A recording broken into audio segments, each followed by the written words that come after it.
ಕೊಡಗೇಹಳ್ಳಿಯಲ್ಲಿ ಶ್ರೀ ಚರಣ್ ಸೌಹಾರ್ದ ಕೋಆಪರೇಟಿವ್ ಬ್ಯಾಂಕ್ನ 10ನೆಯ ನಿವೃತ್ತ ಮುಖ್ಯ ನ್ಯಾಯಾಧೀಶರಾದ ಪಿಎಸ್ ದಿನೇಶ್ ಕುಮಾರ್ ಹಾಗೂ ಪಬ್ಲಿಕ್ ಟಿವಿ ಮುಖ್ಯಸ್ಥರಾದ ಎಚ್ಆರ್ ರಂಗನಾಥ್ ರವರು ಉದ್ಘಾಟನೆ ಮಾಡಿದರು.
ಯೂನಿಯನ್ ಬ್ಯಾಂಕ್ ಆಫ್ ಇಂಡಿಯಲ್ಲಿ ಫಸ್ಟ್ ಕೆಲಸ ಮಾಡ್ತಾಯಿದ್ದೆ.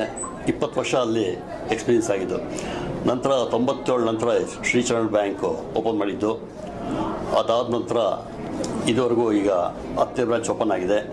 97ರಲ್ಲಿ ಓಪನ್ ಆದಾಗ ಶೇರ್ ಕ್ಯಾಪಿಟಲ್ 30 ಲಕ್ಷ ರೂಪಾಯಿ ಇತ್ತು. ಇವತ್ತು ನಮ್ಮ ಬ್ಯಾಂಕ್ದು ಸುಮಾರು 40 ಕೋಟಿ ರೂಪಾಯಿ ಇದೆ. ಓನ್ ಕ್ಯಾಪಿಟಲ್ 80 ಕೋಟಿ ರೂಪಾಯಿ ಇದೆ. ಇದು ಗ್ರಾಹಕರ ನಂಬಿಕೆ, ವಿಶ್ವಾಸ. ಇವತ್ತು ನಮ್ಮ ಬ್ಯಾಂಕ್ ಹೇಳ್ಬೇಕಂದ್ರೆ ಸುಮಾರು 750 ಕೋಟಿ ಡಿಪಾಸಿಟ್ ಇತ್ತು. ಇದು ಈ ಭಾಗದಲ್ಲಿಲ್ಲ ಪರಿಸರದಿಂದ ನಮ್ಮ ಬ್ಯಾಂಕ್ ಈಗ ಡಿಪಾಸಿಟ್ ರೆಡ್ಯೂಸ್ ಆಗಿದೆ, ಎಲ್ಲ ಪಿಕಪ್ ಆಗ್ತಾ ಇದೆ.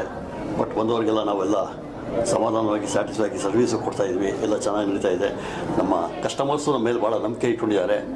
ಸೊ ನಾವು ಇನ್ನೂ ಬ್ರಾಂಚ್ ಓಪನ್ ಮಾಡೋ ಉದ್ದೇಶ ಇದೆ. ವಿಶೇಷ ಲೇಔಟು ಎಲ್ಲ ಇದೆ, ಓಪನ್ ಮಾಡೋ ನೆಕ್ಸ್ಟ್ ಇಯರ್ ಇದೆ, ಪ್ಲಾನಿಂಗ್ ಇದೆ ಹೇಳ್ಬೇಕಂದ್ರೆ. ಸೊ ಗ್ರಾಹಕರು ನಮ್ಮ ಮೇಲೆ ನಂಬಿಕೆ ಇದೆ. ಸೊ ನಮ್ಮಲ್ಲಿ ಹೇಳ್ಬೇಕಂದ್ರೆ ಹೌಸಿಂಗ್ ಲೋನ್ಸ್ ಇದೆಯಲ್ಲ ಭಾಳ ಚೀಪೆಸ್ಟ್ ಹೇಳ್ಬೇಕಂದ್ರೆ 8.25% ಹೇಳ್ಬೇಕಂದ್ರೆ ನ್ಯಾಷನಲ್ ಬ್ಯಾಂಕ್ ರೇಟಲ್ಲೇ ಕೊಡ್ತೀವಿ ಹೇಳ್ಬೇಕಂದ್ರೆ. ಸೊ ಅದು ಬರ್ತಾಯಿದೆ, ರಿಕವರಿ ಚೆನ್ನಾಗಿದೆ. NPA ಕೂಡ ನಮ್ಮಲ್ಲಿ ಜಾಸ್ತಿ ಇಲ್ಲ, ಸ್ಟ್ಯಾಂಡರ್ಡ್ಸ್ ಇದೆ, ಕ್ಯಾಪಿಟಲ್ ಬೇಸಿಸ್ ಚೆನ್ನಾಗಿದೆ. RBI ಪ್ಯಾರಾಮೀಟರ್ಸ್ ಪ್ರಕಾರ ನಮ್ಮ ಬ್ಯಾಂಕು ತುಂಬ ಚೆನ್ನಾಗಿದೆ ಹೇಳ್ಬೇಕಂದ್ರೆ. RBIನವರು ಹೇಳ್ಬೇಕು ನಮ್ಮ ಟೆಕ್ನಾಲಜಿ ವೈಸ್ ಭಾಳ ತುಂಬ ಸ್ಯಾಟಿಸ್ಫೈ ಮಾಡಿದ್ದಾರೆ. ಟೆಕ್ನಾಲಜಿ ವೈಸ್ ಟಾಪಲ್ಲಿ ಬಂದ ಇದು ಬ್ಯಾಂಕ್ ಅವರು, ರಿಸರ್ವ್ ಬ್ಯಾಂಕ್ ಅವರು ನಮ್ಮಲ್ಲಿ ಸರ್ಟಿಫೈ ಮಾಡಿ ಹೇಳ್ಬೇಕಂದ್ರೆ. ನಂತರ ನಮ್ಮ ಇವರು ಚೀಫ್ ಜಸ್ಟಿಸ್ ದಿನೇಶ್ ಕುಮಾರ್ ಬಂದಿದ್ದರು, ಭಾಗ್ಯ. ಸುಮಾರು ಗೆಸ್ಟ್ಗಳು ಬಂದಿದ್ದು ನಮ್ಮಲ್ಲಿ ಹೇಳ್ಬೇಕಂದ್ರೆ. RBI ಡೆಪ್ಟಿ ಗವರ್ನರ್ ಕೂಡ ನಮ್ಮಲ್ಲಿ ಒಂದು ಕಾನ್ಫರೆನ್ಸ್ಗೆ ಬಂದಿದ್ದಾರೆ ಹೇಳ್ಬೇಕಾದ್ರೆ, ಉಷಾ ತೋರಟ್ ಅಂತ 2007ನಲ್ಲಿ.